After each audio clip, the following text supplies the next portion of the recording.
لو بتحبي السمك المشوي ونفسك تعمليه في البيت، بس الدخان بقى بيملى البيت كله وبتبقي متضايقه منه، نفسك تعمليه كده من غير ما يطلع دخان خالص، تعالي النهارده بقى عملناه في قناه اكله وترويقه. شويناه بطريقه تحفه جميله جدا من غير ما يطلع اي دخان خالص نهائي، وريحته بقى بجد خطيره. عملنا له خلطه كده بجد رهيبه، والتسوية بتاعته بسم الله ما شاء الله عجمية. انسي بقى اي طريقة تانية لشوي السمك وتعالي شوفي الطريقة ديت خطيرة. هتعتمديها على طول في شوي السمك وهتبطلي تجيبيه من بره، هتعمليها على طول في بيتك بسبب الطريقة دي. حطي لنا بقى لايك للفيديو ونورنا بالاشتراك في القناة، وتعالي بقى نسمي الله ونشوف طريقتنا الجميلة. انا معايا كده سمك بلطي مغسول كويس، ومعايا بقى شوية خضار عبارة عن فلفل وطماطم وبصل وخضرة شبت وبقدونس وكزبرة، كله متقطع كده قطع صغيرة، ومعايا حوالي 10 فصوص توم وقرنين فلفل، ومعايا خل وليمون، ومعايا التوابل بتاعتي ملح وكزبرة وشطة وكمون. بس دي كل المكونات اللي احنا محتاجينها لشوي السمك. تعالي بقى نشوف طريقته السهلة والبسيطة. حضر الخلطة بتاعته. هاتي الكبة بتاعتك كده وحطي فيها الثوم بتاعك، انا معايا حوالي 10 فصوص ثوم، وهحط عليهم كده قرنين فلفل رومي. لو انت عايزاه تحطي قرن فلفل حامي حطي براحتك، بس انا مش هينفع احط حامي عشان ولادي.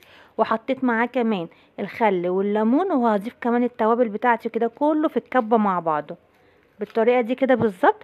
هحط كله في الكبه وهضربهم بقى كلهم مع بعض، هنعمها كويس جدا وهتبقى جاهزه معايا الخلطه.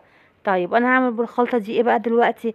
هاخد نص الخلطه دي كده بالظبط وهحطها على الخضار بتاعي، مش هاخدها كلها، هاخد نصها كده وهحطها على الخضار بتاعي، وهقولك النص التاني هنعمل بيه ايه. هقلب كده الخضار بتاعي كويس جدا مع بعضه. امان عليك اللي هتحط لايك بقى يلا. بعد ما نقلبها كده كويس قوي مع بعضيها، هاتي بقى طبق كده اهوت وحطي فيه شويه من الخلطه ديت. هقولك بقى الخلطه ديت اللي احنا شلناها لايه دلوقتي، خدي بقى كده شويه كده منهم وشيليها، وشمي بقى ريحتها بقى بجد ريحتها خطيره خطيره. خلاص شلنا كده شويه على جنب. هاتي بقى السمك بتاعك كده اهوت واحده واحده بقى اللي احنا منضفينه وايه ابيض من جوه قشطه ما شاء الله. هاتي بقى واحشيه بالخلطه الجميله ديت. عايزه اقولك انا بحب السمك المشوي جدا، بس كنت دايما بجيبه من بره عشان ما كنتش بحب ريحه الدخان في الشقه خالص. لكن بقى من ساعه ما عرفت الطريقه ديت وانا خلاص منعت ان انا اجيبه من بره نهائي، بقيت بشويه في البيت على طول. بجد ولادي بيقولوا لي يا ماما احلى من بتاع بره بكتير جدا جدا. خلاص كده شوينا السمك بتاعنا كله. انا بصي بحب املى السمكه للاخر حتى لغايه الراس. الخلطه اللي احنا عاملينها له ديت بتبقى عسل كده مع شويه رز ببصل، بجد بيبقى طعمها خطير. تعالي بقى هاتي بقيه الخلطه اللي احنا كنا سايبينها في الكبه فاكرينها، في نفس الطبق بقى اللي كان فيه الخلطه بتاعت السمك حطيها فيها، وحطي فيه شويه ميه كده. هنزود بقى شويه توابل تاني كده، شويه شطه وشويه كمون وشويه كزبره وشويه ملح، ونقلب بقى الدقه الجميله بتاعتنا ديت.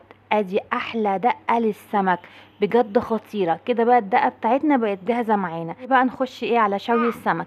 انا كده معايا الرده بتاعتي كده في قلب طبق كده. هجيب بقى السمك بتاعي بقى طبعا كده وهغرقه بالرده كده كله، وهضغط عليه كده وهدوس عليه عشان الرده ما تقعش منه بالطريقه دي كده بالظبط. هجيب كده السمك كده بالراحه كده اللي هو محشي بقى خلطه روعه روعه بجد، وهغرقه بقى ايه كده بالرده كده وهضغط عليه. ولا بقى ايه غلاء محلات السمك والشوي. انا عايزه اقولك لما بشتري السمك المشوي من بره ان الراجل بتاع الشوي بياخد 60 جنيه بس على الشوي. طب ليه؟ ليه 60 جنيه؟ مش عارفه الصراحه. طب ما ال60 جنيه دي احنا اولى بيها. كده عملنا السمك بتاعنا كله بالردة وبقى جاهز معانا.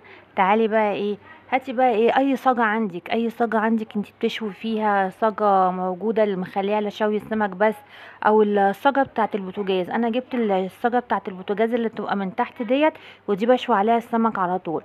انا رصيت السمك بتاعي كده كله على الصاجة. انا هاخد الصاجة دي بقى مش هحطها فوق البوتاجاز، انا هاخدها كده هحطها تحت الشواية بتاعة البوتاجاز بالطريقة دي كده بالظبط. هي يا دوبت بقى على حسب نار الشوايه بتاعتك هيستوي السمك. انا عندي ما بتاخدش 10 دقايق على الوش الفوقاني دوت، وبعد كده بقلبها على الوش التحتاني وبيطلع معايا السمك بجد خطير. اهو بصوا طالع بقى معايا ازاي. باخده كده وهو سخن ومولع كده، بنزل بقى بيه في الدقه اللي احنا عاملينها الجميله الخطيره ديت بجد يعني. والله السمك طالع شوي خطير، السمكية كده متماسكة، ما فرولتش كده، ماسكة نفسها، وبجد طعمها رهيب. بصوا مستوية جدا جدا، عجمية كده من جوه، ما فيش دخان طلع خالص نهائي نهائي يعني. بصوا ولا كني كان في حد بيشوي في البيت خالص. والله من جمال طعمه بجد، وحياة ربنا بقيت عايزة اعمله كل يوم. الخلطة بتاعته والدقة اللي احنا عاملينها بجد موديها في حتة تانية خالص خالص، يا جماله. بصوا بقى، فاكرين الطبق اللي احنا شلنا منه شوية كده في الاول ده طبق السلطة بقى بتاعه، خطيرة خطيرة بجد. بصوا بقى السمكية من جوه عاملة ازاي، اللحم بتاعها بجد طالع كده عجمية، مستوي وخطير، جنب بقى شوية رز ببصل كده، بجد احلى اكلة. يلا بقى صلي على الرسول كده هوت، وحط لنا لايك بقى اللي انت لسه ما حطوش لغايه دلوقتي، ونورينا بقى بالاشتراك في القناه. بنزل كل يوم فيديو الوجبات كده اقتصاديه، وافكار كده الوجبات على قد الايد. ما تنسيش بقى تصلي على النبي في الكومنتات، واذكري الله. مع السلامه.